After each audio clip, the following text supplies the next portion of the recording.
The best video of the week meets the best week of the year. It doesn't get any better than this. It's bold predictions for Ohio State, Michigan, y'all. The game is here tomorrow, noon, high noon in the Horseshoe. A frigid 25 degrees at kickoff. It's Ohio State. It's Michigan. It's scarlet and gray. It's maize and blue. It's Tim May, the 41-year vet. It's Mick Walker, and I'm just Spencer Holbrook. Let's get fired up, fellas. Tim, I'm going to you first. You've seen more of these than God has. Let's talk about it. Your bold prediction for Ohio State, Michigan. What do you got? I've got Jeremiah Smith catching minimum 6 passes, scoring minimum 2 touchdowns against the not as vaunted as it once was Michigan defense. 6 catches minimum, 2 touchdowns minimum. Final answer. Man, coming storming out of the gates, Mick. You got to top that now, and then I have to follow up both of you. I'll go with the Will Howard rushing touchdown hat trick is what I'll go with. We saw what the Michigan fans would like to call it, the trick play touchdown, whatever it was. There was a sneak at the end of the game last week. I think we will see another sneak, maybe a long one, maybe 2 sneaks, but I think we see 3 rushing touchdowns from Will Howard. Really use his legs when you get down there in the red zone. I don't think Ohio State was happy with how they ran the ball or how they scored it last week or the lack of scoring in the red zone. So Will Howard will have the nickname Sneaky Pete coming out of this one, right? Exactly. That's a great call, Mick, because Ohio State's got to score touchdowns in the red zone to win this game, and Will Howard's legs add something that we haven't seen in the game from Ohio State the last few years. I'll go on the defensive side, even though Tim knows where I'm going to take the offensive player of the game stuff from the conversation we had on Wednesday. I'll go on the defensive side. I think Ohio State is going to stop Michigan for less than 100 rushing yards. The Wolverines are going to try to run the ball. They're going to try to run the ball, and they're going to try to run the ball. And when defenses know what's coming, it's not as difficult to stop. And when you don't have a passing attack the way that Michigan doesn't have a passing attack right now, it's not nearly as hard to stop. So I think Ohio State's going to come out with something to prove in this game, obviously. I think this defense is going to come out as pissed off as you've ever seen them. And maybe Michigan scores on a trick play. Maybe Michigan gets one in a methodical drive somewhere. But I think that by and large, Ohio State is going to shut down this Michigan ground game, finally bottle up Donovan Edwards, and keep the Wolverines under 100 yards rushing, which would mean that I really do think that Ohio State's going to win this rushing battle. Tim, your offensive player of the game is? Emeka Egbuka. I repeat, Emeka Egbuka. That's for the PA guy at Lucas Oil when he's trying to figure out how to pronounce his name, like most of the places Emeka Egbuka goes. That's not a home stadium. Emeka Egbuka. I just got a feeling he's going to have a huge game. Obviously, I picked Jeremiah Smith only because I like Jeremiah Smith, and him not making the finalists for the Biletnikoff Award is troubling to me. But Emeka Egbuka, this is his last shot at Michigan, and he finds a way, whether it's catching, running, or throwing, like they almost had him do at Northwestern, a very poorly executed possible trick play, wrinkle, gadget play. Emeka Egbuka has a game to remember, so I'm going to make him my offensive player of the game. Emeka Egbuka, final answer. Nick, I think you feel like you have to go with Will Howard, right? Actually, you guys took the wide receivers. I said Will Howard, 3 rushing touchdowns. I'll go off the wall like Tim did last week, and I'm going to give my offensive player of the game my prediction for Tager Shabola. I think we've talked a lot about these Michigan defensive tackles. I think Tager excels when he's allowed to get hands on guys, and we're just going to move bodies. I think we're going to see a couple of these rushing touchdowns go right there to that right side between Carson Hinsman and Tager Shabola for a couple of those sneaks, get in the end zone. And I've seen it on the field a couple of times. The offensive linemen, the players that score, Tager's always right there to lift them up, celebrate with everybody. I think there's a lot of support and a lot of enjoyment running behind Tager. So I think we're going to see that on Saturday. When he bends his knees and gets into it, he has more leverage than anybody else on that offensive line. I agree with Mick Walker because Ohio State has to. I mean, I'm not bashful about picking offensive linemen. I actually picked 2 last week to be my players of the game, right? But and I thought that panned out pretty well, even according to PFF. So I agree with Mick Walker here, even though I know we don't necessarily endorse each other's picks. I think that's a really good one. No one's a bigger fan of the touchdown lifting celebration than Tigger Shabola. He does it about every single time. He doesn't need an NIL with Uber. He needs an NIL with Lyft. There you go. There you go. I am going to go or I guess I'm going to go in lockstep with Tim here. Emeka, we talked about on Wednesday, Tim, on Lettermen Live, presented by Wendy's. Like, Emeka had that look in his eye where it's like, yeah, I'm not going to be denied here. He had 120 yards receiving, 125 yards receiving in the 2022 edition of this game, was really, really good. He's had a touchdown in both the games that he's played against Michigan. This Michigan defense is not nearly as good as last year's Michigan defense. Mike Sanders still was really good in the slot. They don't have that slot corner who's really, really good. I think the secondary is still decent. Quentin Johnston's going to be on him a lot at safety. And I think Quentin's a pretty good player, but I think Emeka is a better player. And you're starting to see Emeka come on a little bit here late in the season, like he did against Indiana. Had a really nice game, 7 grabs, 80 yards, a touchdown. You're going to see more of that as this thing goes on and Ohio State starts to put together the pieces for a championship run. This is also Emeka's senior day, and one of the most underrated seniors I think I've ever seen come through the program. He has done so much and meant so much, and he's never been given the credit of a number one because he had Marvin Harrison Jr. in front of him, and then he had Jeremiah Smith having the spot all year. Yeah, all year. It's just been, if it's not one guy, it's another. I think Emeka is going to have a really, really, really nice game. So I'm going to take Emeka as my offensive player of the game. And here's the thing. You just talked about the matchup. You're looking at them possibly. I just loved last week's touchdown when Chip Kelly got him matched up on a linebacker defensive end type for that touchdown pass. You're not always going to go against people, the guy that you think a lot of people think you might be going against in a game like this. Chip Kelly has a great, or Brian Hartline, who, the guys that are designing the plays, they have great schemes sometimes. And I think they would really like, just like with Carnell Tate, was that 2 weeks ago, they would really like Emeka Egbuka to go out with a game. So I like your thinking there. Yeah. It's gonna be emotional, I think, before the game when Emeka gets his name called on senior day. Tim, defensive player of the game, let's hear it. Yeah. I know who he's going with, Mick. We don't have to do this.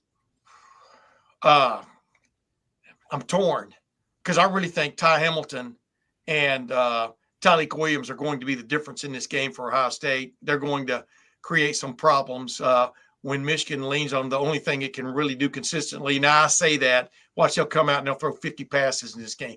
Matter of fact, they might have to try to play catch-up. But I'm going with the Thorpe Award finalist, Caleb Downs. He was built for these kind of games. A lot of times you get, when you're just one guy and you kind of get moved around and stuff, you kind of get lost in the wash in terms of what people are seeing and what they think they're seeing. But I like Caleb Downs to have a hell of a game. I think this game means as much to him as it does the Buckeyes. When we talk about, when you come from out of state, that's the way these people sound. When you come from out of state, you don't have a true appreciation for the game. Dude, his last game at Alabama, they got beat by Michigan. He wants this one bad. Caleb Downs, final answer. Mick? I thought about going with the linebackers because they're going to have some big linebacker recruits in the stands, and they played well. But I'm going to go with JT Tuimoloau, the other senior from the state of Washington, I believe, will be walking on the senior day celebration. But the weak link of this Michigan offensive line is right tackle Evan Link or Andrew Gentry, whoever rotates in there. And I think you're going to see – I think we could see a JT Tuimoloau Penn State-type performance on Saturday against Michigan. Maybe a couple sacks and maybe a forced fumble against this right tackle. Evan Link is kind of the term fish. I think he's the guy that you go after and you tack. Might wouldn't be surprised if we see some blitzers from the right side and JT Tuimoloau having some production on the right side of that Michigan offensive line. The next game, we've got to institute an award. The award is most eyebrows raised when the third guy makes his pick. Okay? Is that okay with you, Spencer? A new award, eyebrows raised award. Seems like it's not my because we know JT Tuimoloau is capable of having that kind of game, especially his final game in the shoe. I like that pick, Mick. Yeah, you know who else is going to have his final game in the shoe? The guy who has Ohio State tattooed on his freaking heart, and that's Jack Sawyer. Yeah. Like nobody on earth knows what it means to be a Buckeye more than that guy. Maybe Archie Griffin, 2 Heisman trophies, grew up in Columbus proper. Jack didn't grow up in Columbus proper. Other than that, he's as scarlet and gray as it gets. I don't know what else to tell you. There is no way that guy is going to have a senior day not to remember against this team. And when you get a vulnerable team, you bury a vulnerable team. Jack Sawyer was so close for so long to having sacks. I think he's collected at least a half a sack in each of the last 2 games. He started to finally show what he showed at the end of last year.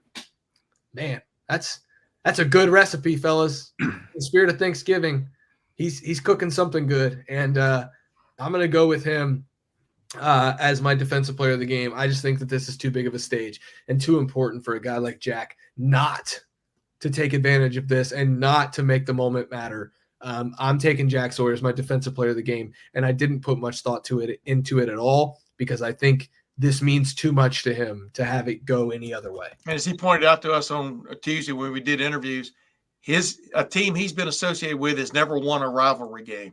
So the old saying goes, it's about time. I saw multiple of those pick North, pick Central games. Yeah, he never got one of those. Obviously, Ohio State, Michigan. I think there's a lot of guys we could see tears from on Saturday if there is a win. Jack Sawyer is probably one of those on the field at home, getting that Michigan win. Obviously, you have a whole season left to do, but that's going to be an emotional one for a lot of those guys. For sure.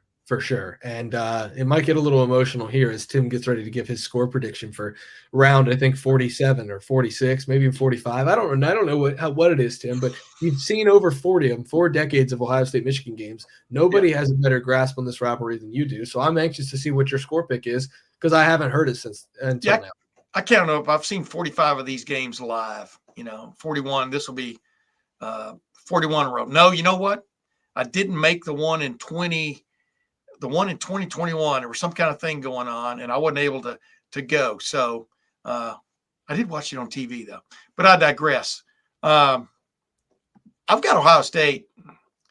It's going to be one of those weird scores. I got Ohio State like 29-10.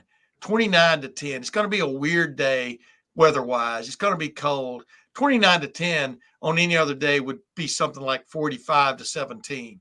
But 29-10, Ohio State has too much for this Michigan team to deal with on a 60-minute basis. I don't think Michigan has the wherewithal to have extended drives continually. They might get 1 off. They might get 2 off, but they won't get 6 off. So Ohio State 29, Michigan 10, final answer. Mick? Nope. Mute. The mute button got him, folks. Damn. All right. You know why he had it on? He had it on because when I said that, he went, yippee, like that. No, it's our cats that we were talking about. My cat we were talking about pre-show. She was jumping at the door, but we'll go. I'm going to go 31-14 on my score prediction. I'm not going to predict the long field goal though. I think again, but I do think there will be the full redemption arc would be getting Jaden Fielding a nice field goal against Michigan to kind of replace what happened last year, get the win. I think it's an all-around win for everybody if you can get at least 1 field goal on there, and I think that's going to happen. 31-14. Should I amend mine saying, how do you get to 29? Remember Woody Hayes? Coach, why did you go for 2 when in 1968? Because they wouldn't let me go for 3. He actually said that at a game earlier in that decade. But so maybe Ryan, just like he punched one in, had him punch one in against Indiana last week, maybe he goes for 2 after their last touchdown. Who knows? You asked that question, right, Tim? What? You asked that question, correct? Yeah. Oh, no, I didn't answer that question. I was a wee pup back then. Just a wee tot. Okay. You got that wee cat right outside the kitty, right outside the door there. All right. Well, I am going to – okay, so here's the deal, guys. I'm already on the record with a pick, but I got asked on Monday what the pick was. The Wolverines, Clayton Safety, the On3 Michigan website, Clayton Safety, asked me if I would do a Q&A with him. So I answered some questions for the Wolverine. It's up at the Wolverine on 3. They asked for a score prediction. That was on Monday. That was before I heard Ryan Day say there are casualties in war when talking about this game. That's before I heard Emeka Egbuka say he was ready to spill blood for this football team. That was before I heard Will Howard talk about it being a way of life despite the guy showing up 10 months ago and understanding the rivalry better than the last 2 Ohio State starting quarterbacks have. That was before I listened to It's Time for War by LL Cool J for 13 straight hours and made my ears bleed, okay? I don't think this is going to be close. And I'm setting myself up for a lot with this pick because if something goes crazy and Michigan wins this game, Lord knows the Michigan fans are going to find this. And because the last 2 years when we've made these picks, Tim, they found the video post game and dunked all over us in the comments and threatened us and called us everything but what our mom named us.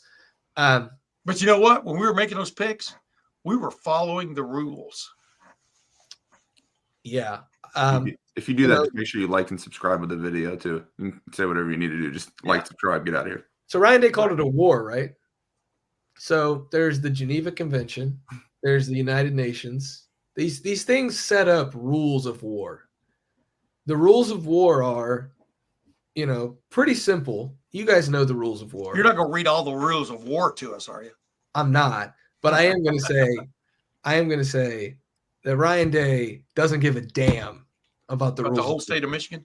Or the whole state of Michigan. I'm sorry, man. I had to jump in there because you just set me up. Nobody cares that Michigan is 6-5. Nobody cares that if you beat Michigan, a downtrodden Michigan, it doesn't mean anything compared to beating top. Nobody cares because in 50 years, nobody cares what the records were. They just care about who won and who lost and what the final score was. And Ryan Day is going to punch one in at the fourth quarter, and he's going to go onto the field during a timeout after that touchdown, and he's going to fire up the crowd the way Urban Meyer did in 2016.